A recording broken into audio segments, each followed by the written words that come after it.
Very dominating Satheesan. പക്ഷെ എന്നെ സംബന്ധിച്ചിടത്തോളം ഞാൻ പറയും very down to earth Satheesan. അതാണ് നമ്മുടെ മുഖ്യമന്ത്രി. ഞാനിത് പറയാൻ കാരണം ഒരു അനുഭവം മാത്രം പറയാം. രാഷ്ട്രീയമില്ല, ഇത് രാഷ്ട്രീയത്തിന് അതീതമായ മതസൗഹാർദ്ദത്തിലൂന്നിയുള്ള ഒരു ആഘോഷമാണ്. ഒരു ചെറിയ അനുഭവം പറയാം. ചെങ്ങന്നൂർ ഉപതെരഞ്ഞെടുപ്പിൽ എന്നെ ഒരു ദിവസം പ്രചരണത്തിന് കിട്ടണമെന്ന് അന്നത്തെ സ്ഥാനാർത്ഥി ആഗ്രഹിച്ചു. ഞാൻ അവിടെ ചെന്ന് തുരുതുരാ യോഗങ്ങളിൽ പങ്കെടുക്കുക.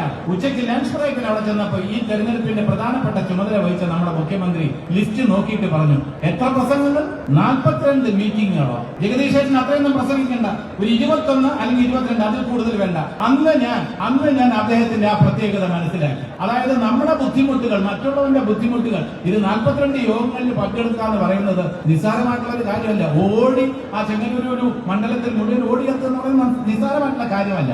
ഇന്ന് അദ്ദേഹത്തിന്റെ ഞാൻ നമ്മോടൻ സംസാരിച്ചത് എന്താണെന്ന് നിങ്ങൾ പലരും ചിന്തിക്കുന്നുണ്ടാവും. ഞാൻ അദ്ദേഹത്തോട് സംസാരിച്ചത് TM അങ്ങയുടെ പ്രസ് മീറ്റ് കാണാൻ ഞങ്ങൾ താല്പര്യപൂർവ്വം ബുധനാഴ്ചകളിൽ കാത്തിരിക്കുന്നു. ഏറ്റവും നല്ല എന്റർടൈൻമെന്റ്, അത് വിനോദവും വിജ്ഞാനവും അതിനകത്തുണ്ട്. The way he's handling press, അത് കണ്ടു പഠിക്കേണ്ടത് തന്നെയാണ്. With facts and figures, അതല്ലാതെ സൂപ്പർ ഫോഴ്സ് ആയിട്ട് ഉപരിപ്ലവമായിട്ടല്ല ഡീൽ ചെയ്യുന്നത്. മറിച്ച് കാര്യങ്ങൾ പഠിച്ച് അപഗ്രഥിച്ച് പ്രതിപക്ഷ നേതാവാകുമ്പോൾ എന്റെ ജ്യേഷ്ഠൻ, അദ്ദേഹം നിയമസഭാ സെക്രട്ടറി, സ്പെഷ്യൽ സെക്രട്ടറി ആയിട്ട് റിട്ടയർ ചെയ്ത, നിയമസഭയിലെ പ്രസംഗങ്ങളെല്ലാം ക്രോഡീകരിച്ച് പുസ്തക രൂപത്തിൽ പ്രസിദ്ധീകരിക്കുന്നു എന്നതുപോലെ തന്നെ നമ്മുടെ മുഖ്യമന്ത്രിയുടെ പ്രസ് കോൺഫറൻസുകൾ എല്ലാം തന്നെ അച്ചടിച്ച് പ്രസിദ്ധീകരിക്കണം എന്നാണ് എനിക്ക് പറയാനുള്ളത്.